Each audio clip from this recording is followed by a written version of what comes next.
నమస్తే, welcome to 99 TV. West Bengal phase 2.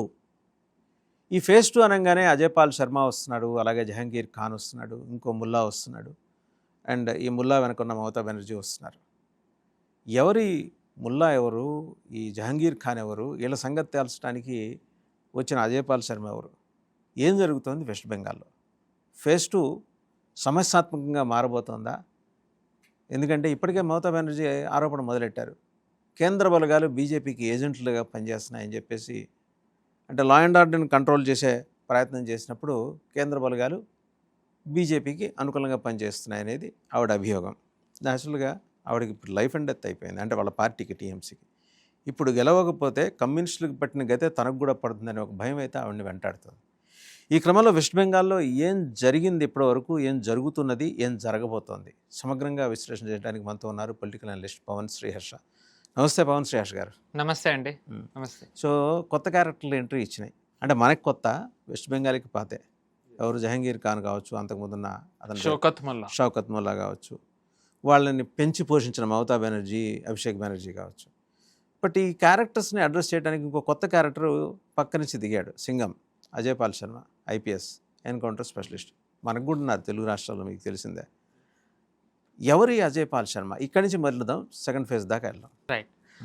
So Bengal అనేది మనం ఆల్రెడీ లాస్ట్ టైం మనం ఎలక్షన్ ముందర ఏం జరిగింది, ఎలక్షన్ ఫస్ట్ ఫేజ్ తర్వాత సెకండ్ ఫేజ్ ఎలా ఉండబోతుంది అనుకున్నప్పుడు మనం ఒక అంచనా ఏం వేసామంటే ఈసారి వైలెన్స్ ఉండే ఒక అవకాశం ఉంది. ఎందుకంటే ఫస్ట్ ఫేజ్లో రిపోర్ట్స్ బట్టి మమతా బెనర్జీకి ఆశించిన ఫలితాలు రావట్లేదు. బీజేపీ సుమారు 100 నుంచి 120 సీట్లు వచ్చే అవకాశం ఉంది. కాబట్టి రెండో ఫేజ్లో బీజేపీకి తగ్గించడానికి మమతా బెనర్జీ అల్లర్లు క్రియేట్ చేసే ఛాన్స్ ఉందని మనం ఒక విశ్లేషణ చేసాం. దానికి తగ్గట్టుగానే సెకండ్ ఫేజ్లో కూడా ఎక్కువగా మమతా బెనర్జీ కంచుకోటల్లోనే ఎన్నికలు జరుగుతున్నాయి. ఇందులో భాగంగా మనం చెప్పుకోవాల్సింది డైమండ్ హార్బర్. ఈ డైమండ్ హార్బర్లో ఫాల్తా అనేది ఒక అసెంబ్లీ కాన్స్టిట్యున్సీ ఉంది. ఇక్కడ నుంచి పోటీ చేస్తున్న అతని పేరు జహంగీర్ ఖాన్. ఇతను యాక్చువల్లీ ఎవరికి రైట్ హ్యాండ్ పర్సన్ అంటే అభిషేక్ బెనర్జీ. ఇతని ముందర ఉన్న ఎమ్మెల్యే అభ్యర్థి అవ్వనివ్వండి, ఎవరన్నా అవ్వనివ్వండి, అక్కడ ఎవరున్నా ఇది వరకు షౌకత్ ముల్లా అనే అతను మొత్తం నడిపేవాడు టీఎంసీది. షౌకత్ ముల్లా ఎవరికి రైట్ హ్యాండ్ అంటే Mamata Banerjee. Now he has been replaced with Jahangir Khan. అంటే క్లియర్గా ఇక్కడ మనకి మమతా బెనర్జీకి అభిషేక్ బెనర్జీ ఏదైతే ఒక రిఫ్ట్ మనం ఇప్పటివరకు వింటూ వచ్చామంటే అభిషేక్ బెనర్జీ కొత్త వాళ్ళకి అవకాశాలు ఇవ్వాలి, పాతది ఓల్డ్ బ్యాచ్ మార్చాలి అనేది ఏదైతే ఉందో అది తన నియోజకవర్గంలో తను ఇంప్లిమెంట్ చేశాడు. సో జహంగీర్ ఖాన్ మామూలుగా మన లారీ ధురంధర్ చూసిన వాళ్ళందరికీ తెలిసే ఉంటుంది. ఎక్స్టార్షన్, ఉమెన్ ట్రాఫికింగ్, డ్రగ్స్, ఇలాంటివన్నిటికీ కూడా ఈ డైమండ్ హార్బర్లోని ఫాల్తా అనేది అది ఒక అడ్డా. సో ఆబ్వియస్లీ అక్కడ గొడవలు జరుగుతాయి. గొడవలు ఎంత దారుణంగా జరుగుతాయి అంటే లాస్ట్ టైం అక్కడ ఇదే నియోజకవర్గంలో 2021 ఎలక్షన్ అప్పుడు ఈవీఎంలో బీజేపీది ఎక్కడైతే ఓటు వేసే ప్లేస్ ఉంటుందో అక్కడ వ్యాసలిన్ పెట్టేశారు. ఓటు వేయకూడదని కాదు, ఓటు వేస్తే గనక వ్యాసలిన్ దాని మీద మనం నొక్కితే మన వేలుముద్ర పడుతుంది. సో వాళ్ళు వెళ్ళిన తర్వాత వచ్చి ఎవరు బీజేపీకి ఓటేశారో తెలుసుకుని వాళ్ళ మీద దాడి చేయడానికి వ్యాసలిన్ వేశారు. అది అలాంటి నియోజకవర్గం ఫాల్తా. సో అలాంటి చోట ఈసారి గొడవలు జరగకుండా ప్రశాంతంగా ఎన్నికలు జరగాలి. ఈసారి డైమండ్ హార్బర్లో ఎన్నికలు సుజావుగా సాగాలి. సో దానికి మామూలుగా టీఎంసీలో అక్కడ ఉన్న పోలీసులు ఎంత భయపడుతున్నారో మనం చూసాం. వాళ్ళని చాలామంది టీఎంసీ కార్యకర్తలు అంటారు, కానీ వాళ్ళకు ఉన్న పొజిషన్లో వాళ్ళ భయాన్ని మనం అర్థం చేసుకోవాలి.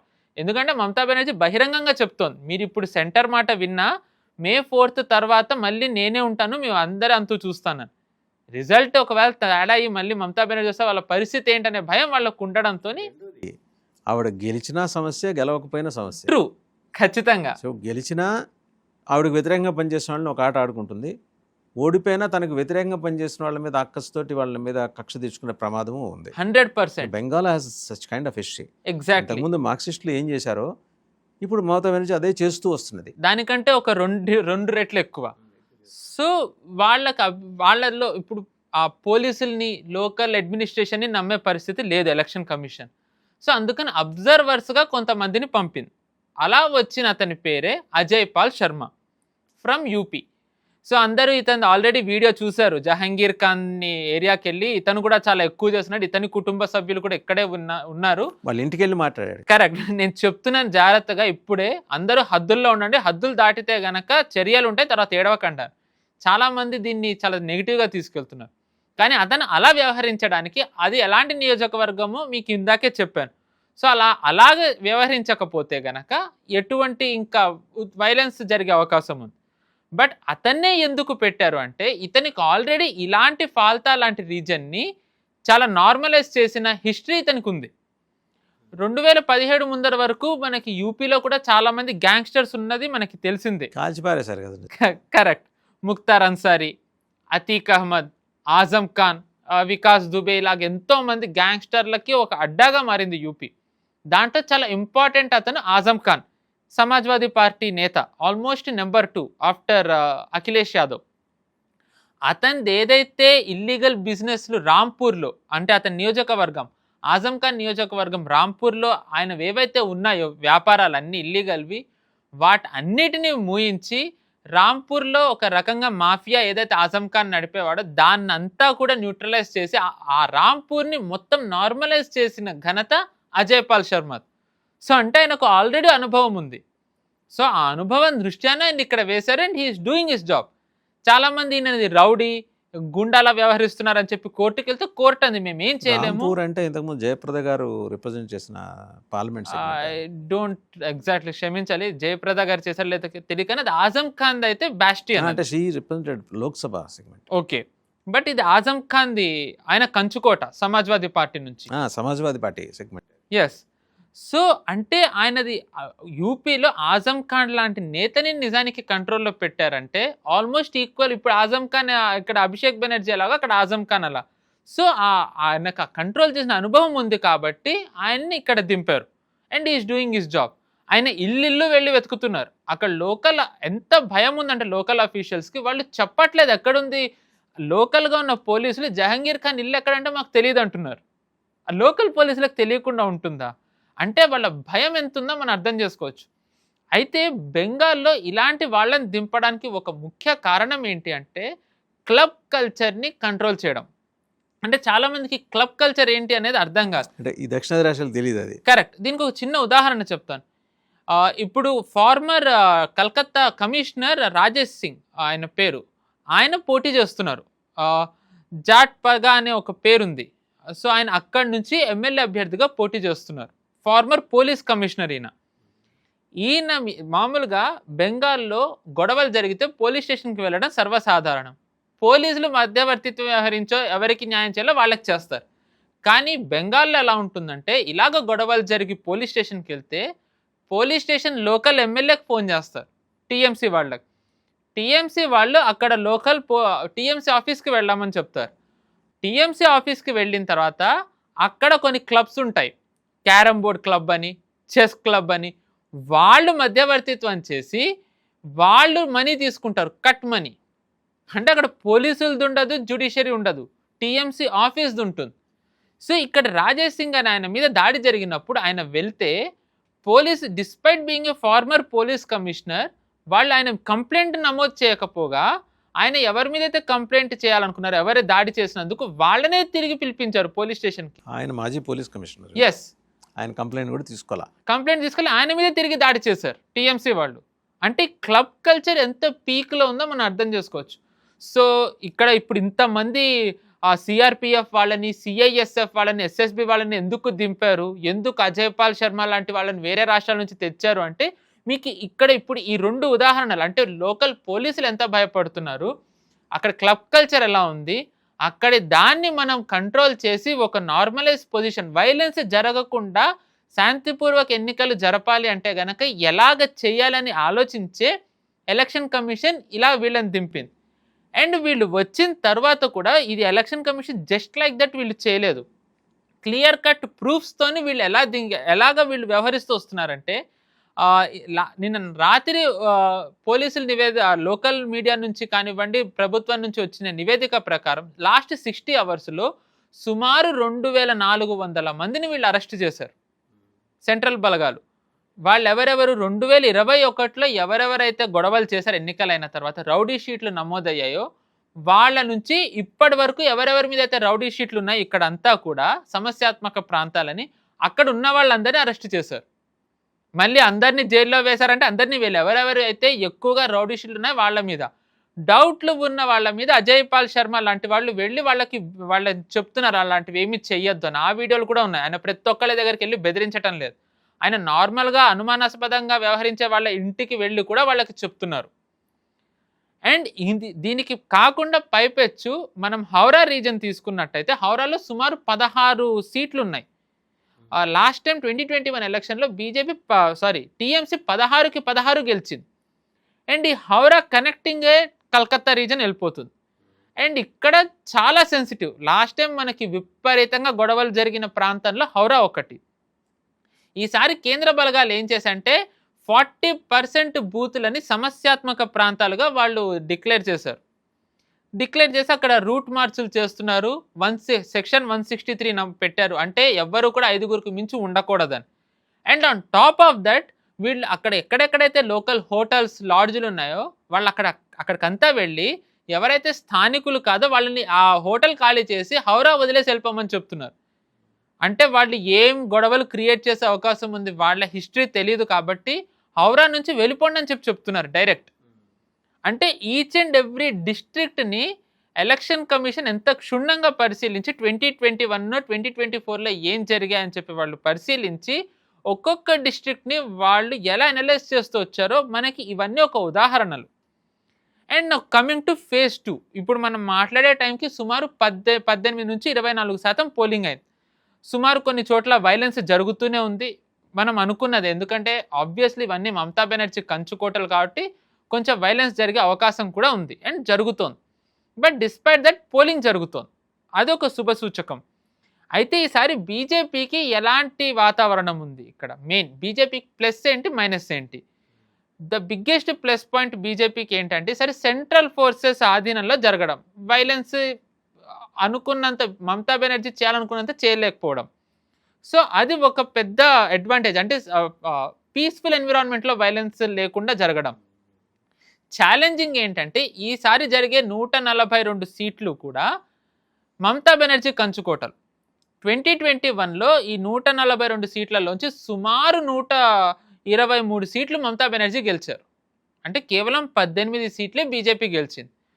దీంట్లో ప్రెసిడెన్సీ రీజన్ అని ఒకటి ఉంటుంది. 5 డిస్ట్రిక్ట్లు, నార్త్ 24 పరగనా, సౌత్ 24 పరగనా, దాని తర్వాత హౌరా, కలకత్తా, నాదియా, ఇలాంటి 5 డిస్ట్రిక్ట్స్ కలిపి 111 సీట్లు ఉంటాయి. దీంట్లో బీజేపీ కేవలం 14 గెలిస్తే టీఎంసీ 96 గెలిచింది. అంటే బీజేపీకి ఈసారి ఛాలెంజ్ ఎక్కువ ఉంది. అంటే కనీసం బీజేపీ 50 నెంబర్ దాటితే కానీ ఎగ్జాక్ట్ ఛాన్సెస్ లేవు.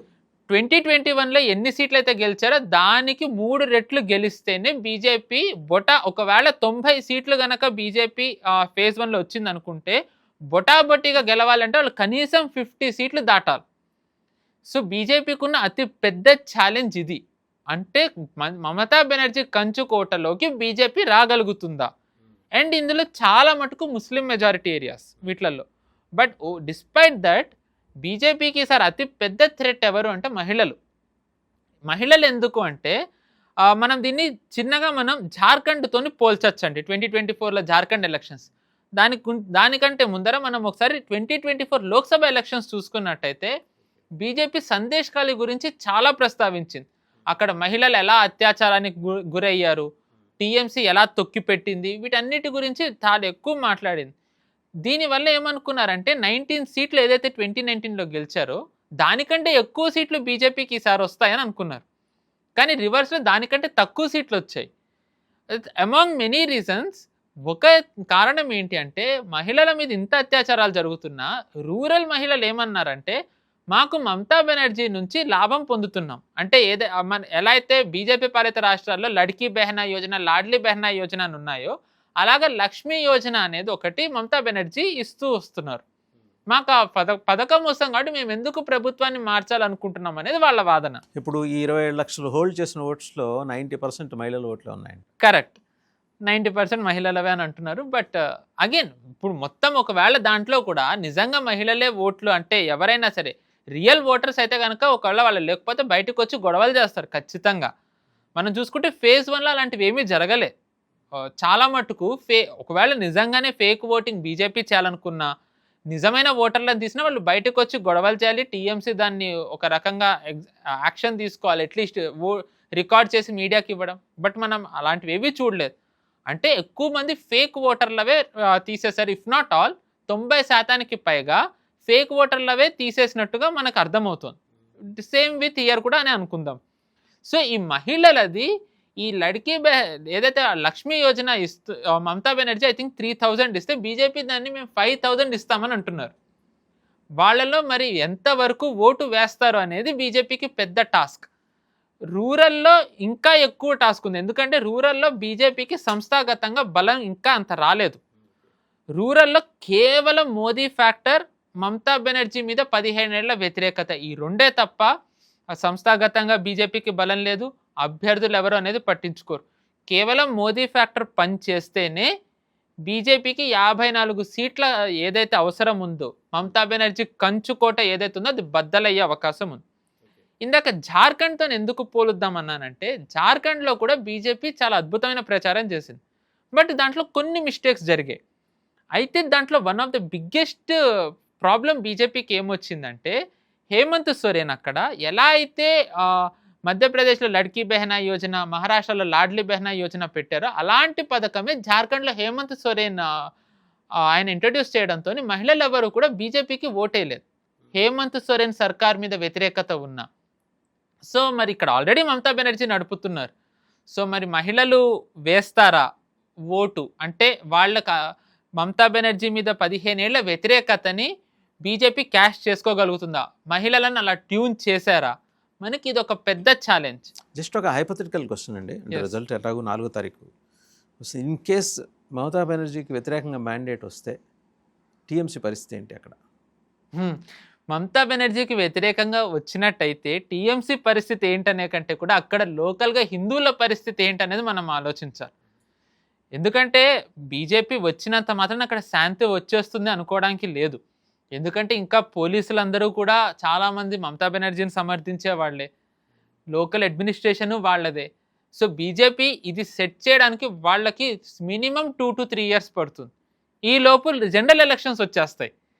బీజేపీ ఇక్కడ గెలవాలి అనుకోవడానికి one of the main reason ఏంటి అంటే, వాళ్ళకు ఒక స్టేట్ రావడం, బార్డర్ స్టేట్ ఫోర్టిఫై చేయడం, డెమోగ్రఫీ ఆపడం, వాళ్ళ బీజేపీ ఫౌండింగ్ ఫాదర్ అయిన శ్యామాప్రసాద్ ముఖర్జీ హోమ్ స్టేట్లో గెలవడం, ఇవన్నీ ఒక ఎత్తు అయితే 3వ అత్యధిక స్థానాలు ఉన్న ఎంపీ సీటు ఉన్న వెస్ట్ బెంగాల్లో బీజేపీకి బలం రావాలి అంటే మన ప్రభుత్వం రావాలి, అందుకని గెలవాలని వాళ్ళు అనుకుంటున్నారు.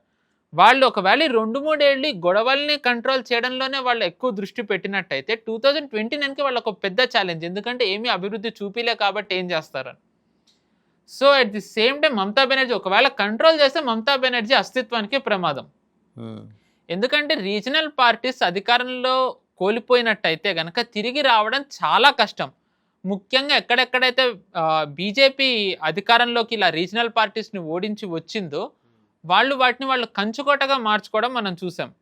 అస్సాంలో కాంగ్రెస్ని ఓడించి కానివ్వండి, ఇప్పుడు వరుసగా 3వసారి ఫామ్ చేస్తుంది అంటున్నారు. హర్యానాలో కానివ్వండి, సరే గుజరాత్, మధ్యప్రదేశ్, ఈవెన్ ఉత్తరప్రదేశ్, ఉత్తరాఖండ్. సో మరి వెస్ట్ బెంగాల్ని వీళ్ళు అలా చేసుకుంటారా లేదా అనేది ఒక మెయిన్ ప్రశ్న అందరికీ. సో ఇందాక చెప్పినట్టుగా మహిళలు చాలా ఇంపార్టెంట్ వీళ్ళకి. సో అందుకని బీజేపీ వేసిరిన ఒక మెయిన్ అస్త్రం ఏంటి అంటే అన్ఎంప్లాయ్మెంట్, యువత. ఇప్పుడు మహిళలు వీళ్ళు ఇంత కష్టపడేది వాళ్ళ కుటుంబం బాగుండాలి అని. సో వాళ్ళ కుటుంబం ఏమవుతుంది, మైగ్రేట్ అవుతున్నారు వేరే ఊరికి. సో వేరే ఊరికి మైగ్రేట్ అవుతూ ఉండడం వల్ల వాళ్ళు కుటుంబానికి దూరంగా ఉంటున్నారు. అందుకే ఇప్పుడు మనం బీజేపీ ఏమంది అంటే, మేము గనక వచ్చినట్టయితే ఇక్కడ ఉద్యోగాలు తెస్తాం, మేము ఉపాధి కల్పిస్తాం, మీకు కేవలం పథకాలు ఇవ్వడమే కాకుండా మీ కుటుంబ సభ్యులు వేరే ఊళ్ళకి వెళ్ళక్కర్లేదు, వాళ్ళు ఇక్కడే ఉంటారు అని వాళ్ళు ఒక హామీ ఇస్తున్నారు. ఒకవేళ ఆ హామీ గనక పనిచేసినట్టయితే బీజేపీకి ఈసారి చాలా మంచి అవకాశాలు ఉన్నాయి. సో దానికి అనుగుణంగానే బీజేపీ ఒక ఎప్పుడో జరిగిన ఘటనని బీజేపీ మళ్ళీ తిరిగి వాళ్ళు బాగా వైరల్ చేస్తున్నారు. మనందరికీ తెలిసిందే నానోది అక్కడ ఎలాగ ప్లాంట్ పెడుతుంటే ఆపారు. మమతా బెనర్జీ దాని నుంచే రేజ్ అయింది. కానీ దానికంటే ముందు 70sలో ఒక ఇన్సిడెంట్ జరిగిందండి. ఐ థింక్ మన తెలుగు ప్రేక్షకులకు అది తెలియాలి. ఎందుకంటే కమ్యూనిస్ట్ మైండ్ సెట్ ఎలా ఉంటుందో మనకు తెలియాలి. నిజానికి ఇప్పుడు బెంగాల్ని అందరూ కలకత్తా డెడ్ సిటీ అంటారు, కానీ చాలా కంపెనీస్ హెడ్ క్వార్టర్స్ వెస్ట్ బెంగాల్లోనే ఉన్నాయి. ఐటీసీ అండి అండ్ ఈస్ట్ ఇండియా కంపెనీ వాడు ఎంట్రీ ఇచ్చిందే కలకత్తాలో. కరెక్ట్. కానీ కంపెనీస్ హెడ్ క్వార్టర్స్ మాత్రమే అక్కడ ఉన్నాయి. వాళ్ళ ఆపరేషన్ బేస్లు అన్నీ వేరే చోటకు మార్చేసుకున్నారు. దాంట్లో one of the main reason మనకు ఒక ఇండస్ట్రియలిస్ట్ పేరు చెప్తే తెలిసిపోతుంది, బిర్లా. బిర్లా అనేది మన దేశంలో one of the biggest industries, brand name ఆయన. కరెక్ట్. ఆయనది ఒకప్పుడు కలకత్తాలో ఫ్యాక్టరీస్ కూడా ఉండేవి. అయితే ఆయన ఒకసారి అది ఎలా అవుతోంది, ఒక మీటింగ్ పెట్టాలని చెప్పి ఆయన వెళ్తే అక్కడికి, అప్పుడు కమ్యూనిస్టులు అధికారంలో ఉన్నారు. వాళ్ళందరూ ఆయన కార్ని చుట్టుముట్టేసి ఆయనని మ్యాన్ హ్యాండ్లింగ్ చేయడమే కాకుండా ఆయన బట్టలు చించేశారు. ఓకే.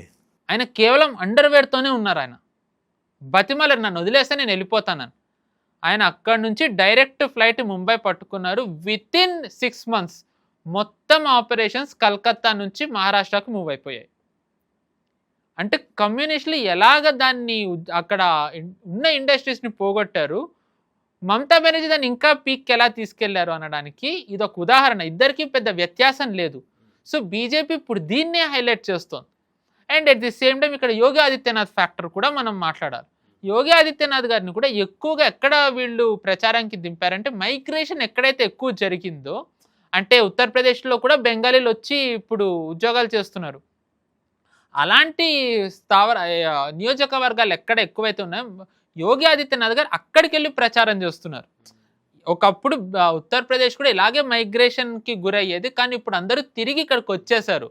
సో బీజేపీని గెలిపించినట్టయితే మీ వాళ్ళు కూడా ఎక్కడికి వెళ్ళక్కర్లేదు, తిరిగి ఇక్కడికే రప్పియచ్చు. సో మరి ఇలాగ ఏదైతే యోగి ఆదిత్యనాథ్ గారిది వీళ్ళు హైలైట్ చేస్తున్నారో, అండ్ బిగ్గెస్ట్ స్ట్రెంత్ ఈసారి బీజేపీకి ఒకటి ఏంటంటే అమిత్ షా గారు ఇక్కడే ఉన్నారు. సో అమిత్ షా గారు ఇక్కడే ఉండడంతో మోరల్ బూస్ట్ వచ్చింది బీజేపీకి.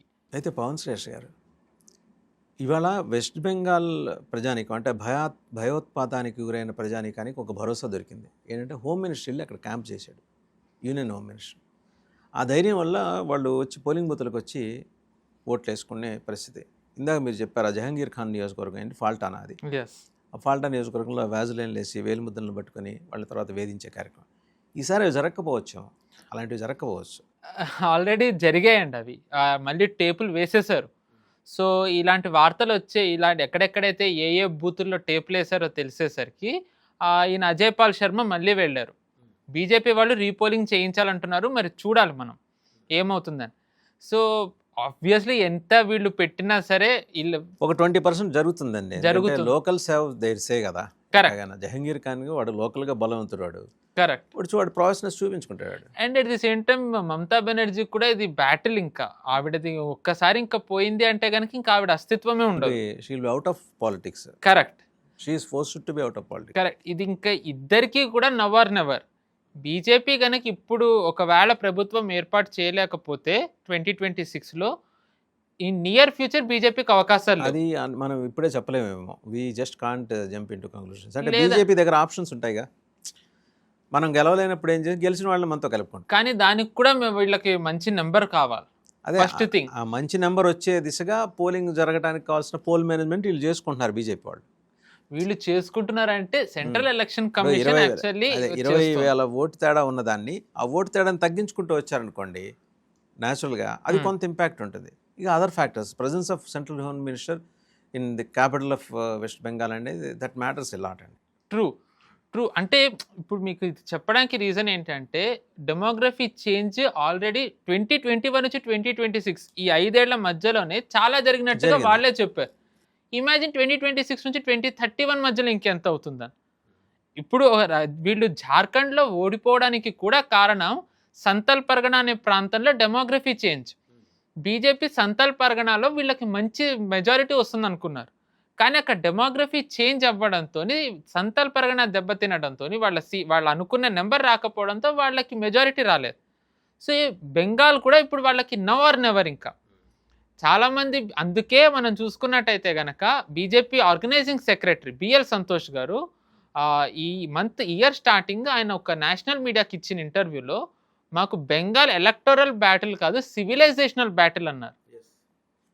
అంటే బీజేపీ దాన్ని సివిలైజేషనల్ బ్యాటిల్గా చూస్తున్నారు. అందుకే వాళ్ళు పుట్ ఎవ్రీథింగ్ దే క్యాన్. నిజానికి బీజేపీ ఎంతైతే వాళ్ళు ఎఫర్ట్స్ పెడుతున్నారో మనం 2017 యూపీ ఎలక్షన్స్లో చూడలేదు, 2019 జనరల్ ఎలక్షన్స్లో చూడలేదు, 2024 జనరల్ ఎలక్షన్లో కూడా చూడలేదు. 2014 జనరల్ ఎలక్షన్ తర్వాత పుష్కర కాలం తర్వాత బీజేపీ ఒక రాష్ట్రంలో గెలవడానికి అంత కష్టపడుతున్నది వెస్ట్ బెంగాలే. And at the same time Mamata Banerjee కూడా చాలా టఫ్ కాంపిటీషన్ ఇస్తున్నారు. ఎగ్జాక్ట్లీ. సో ఆవిడ కూడా అలాగే ఇస్తున్నారు. సో ఈ టైంలో ఆల్రెడీ డైమండ్ హార్బర్లో మనం వింటున్నాం విచ్ వాజ్ ఎక్స్పెక్టెడ్ ఎంత ఉన్నా. కానీ జనాలు at the end of the day భయాన్ని పోగొట్టుకుని బయటికి వచ్చి ఎవరికి ఓటేస్తారు అనే దాని మీదే ఈసారి ఆధారపడి ఉంటుంది. ఎందుకంటే ఎలక్షన్ కమిషన్ ఏం చేయగలరో మొత్తం అన్నీ చేశారు జనాలకి భయం పోగొట్టడానికి, ఓటింగ్ వేయడానికి. సుమారు 2400 మందిని అరెస్ట్ చేయడం మామూలు విషయం కాదు. 94 డెడ్ ఓటర్స్ని డిలీట్ చేయడం నార్మల్ విషయం. 91 లక్షల dead voters double voting, shifting వీళ్ళందరివి చాపా ఓటింగ్ జరగకుండా చూశారు. చాపా ఓటింగ్ అంటే కమ్యూనిస్టులు వీళ్ళు చేసేదే. ఈ డెడ్ ఓటర్స్, షిఫ్ట్ అయిన వాళ్ళవి, డబల్ ఎంట్రీలు ఉన్న వాళ్ళ ఓట్లు వేసేసుకోవడం, ఇవేవి జరగకుండా ఎన్ని చర్యలు. బీజేపీకి షిఫ్ట్ అయిందా? మామూలుగా భద్రలోక్ కమ్యూనిస్టుల ఈ భద్రలోక్ అని ఎవరైతే అంటారో వాళ్ళు ఎక్కువగా టీఎంసీ కమ్యూనిస్టులను గెలిపిస్తూ వచ్చారు. తర్వాత వాళ్ళు టీఎంసీకి షిఫ్ట్ అయ్యారు. ఆ కమ్యూనిస్ట్ మైండ్ సెట్ గనక వాళ్ళకి మారితే వాళ్ళు బీజేపీ వైపు వెళ్ళచ్చు. అందుకే ఇప్పుడు ఎవరైతే అక్కడ బీజేపీ అధ్యక్షుడిగా ఉన్నారో ఆయన భద్రలోక్ కమ్యూనిటీ నుంచి వచ్చిన ఆయనే. సో వాళ్ళతోని కూడా మీటింగులు చాలా ఎక్కువగా ఆయన పెడుతూ రావడం జరిగింది. సో మరి అది గనక సక్సెస్ అయినట్టయితే, ఎందుకంటే ఆ భద్రలోక్ కూడా ప్రెసిడెన్సీ రీజన్ నుంచే వస్తుంది. Main BJP challenge presidency reason Kolkata. 14 సీట్లు ఉన్నాయి. లాస్ట్ టైం స్వీప్ 14కి 14 స్వీప్ చేసేసింది టీఎంసీ. అయితే ఆ 6 లాక్ ఓట్ల మెజారిటీ మొత్తం 14 సీట్స్ కలిపితే ఎంతైతే వచ్చిందో ఈసారి ఎస్ఐఆర్ ద్వారా డిలీట్ చేయబడ్డ ఓట్లు అన్నీ. అండ్ ఇంకొక ఇంట్రెస్టింగ్ ఫ్యాక్టర్ ఏంటంటే ఇప్పుడు ఈ 142 సీట్స్ ఏవైతే ఉన్నాయో మనం గనక ఈచ్ సీట్ అనలైజ్ చేసినట్టయితే సుమారు 60 సీట్లలో ఈ 60 సీట్లలో ఓటు డిలీషన్ ఎంతైతే జరిగిందో ఆ పార్టీలకి వచ్చిన మెజారిటీ కంటే ఎక్కువ ఓట్ డిలీషన్ జరిగింది. అండ్ దీంట్లో ఈ 60 సీట్స్లో 50 సీట్స్లో బీజేపీ 2024 ఎలక్షన్లో ఓట్ల ఇంప్రూవ్మెంట్ చేసుకోవడం జరిగింది 2021 కంటే. So at the end of the day ఓటర్లే డిసైడ్ చేయాలి. మరి చూద్దాం ఓటర్లు ఏం డిసైడ్ చేస్తారు. Thank you very much Pavan Sriharsha. చూసాం కదా, పవన్ శ్రీహర్ష చాలా డీటెయిల్డ్ అండ్ ఇన్డెప్త్ అనాలిసిస్ ఆయన ఇచ్చారు మొత్తం వెస్ట్ బెంగాల్కి సంబంధించి. సో ఫేజ్ టూలో కీలకం ఏంటి? ఫాల్టా నియోజకవర్గం. అందులో ఎవరు? ప్రముఖ స్మగ్లరు, ప్రముఖ రౌడీ షీటరు, ప్రముఖ డ్రగ్ పెడ్లరు, ఇక అన్ని ప్రముఖాలు కలిసి ఉన్న ఒక రాజ్యాంగేతర శక్తి. అంతకుముందున్న రాజ్యాంగేతర శక్తి ఎవరు? షౌకత్ ముల్లా. అతన్ని ఎవరు ప్రోత్సహించారు? మమతా బెనర్జీ. ఇప్పుడు ఇతన్ని ఎవరు ప్రోత్సహిస్తున్నారు? జహాంగీర్ ఖాన్ని. సో ఇతను అభిషేక్ బెనర్జీ. సో వీళ్ళకి నేరుగా అజయ్ పాల్ శర్మ వెళ్ళి ధమ్కి ఇచ్చి వచ్చాడు. ఇప్పుడు ఎంతవరకు పనిచేస్తుంది ఇలాంటివన్నీ అంటే మనం వేచి చూడాలి. చాలా టఫ్ ఫైట్ అయితే మనం చూస్తున్నాం. ఫేజ్ 2లో ఒక 50 సెగ్మెంట్స్ కనుక బీజేపీ క్రాస్ చేయగలిగితే there is a possibility for BJP to form the government. But Mamata Banerjee పండిస్తుందా? పడనివ్వకపోవచ్చు. ఎనీహౌ బెంగాల్ కాదు, దేశం కాదు, ప్రపంచం చూస్తుంది వాళ్ళ వెస్ట్ బెంగాల్ పక్కన. ప్రపంచంలో కూడా అత్యంత తీక్షణంగా చూస్తుంది, చాలా ఆసక్తిగా చూస్తుంది బంగ్లాదేశ్. ఎందుకంటే బంగ్లాదేశ్లో టెర్రరిస్టులకు ఆహారం వెస్ట్ బెంగాల్లో ఉంది. సో వాళ్ళ ఆహారాన్ని పోగొట్టుకోరు కాబట్టి వాళ్ళు చాలా ఆసక్తిగా ఎదురు చూస్తున్నారు, చాలా ఆకలిగా ఎదురు చూస్తున్నారు. ఏం జరుగుతుంది అనేది ఫైనల్ రిజల్ట్ మనం మే 4న చూద్దాం.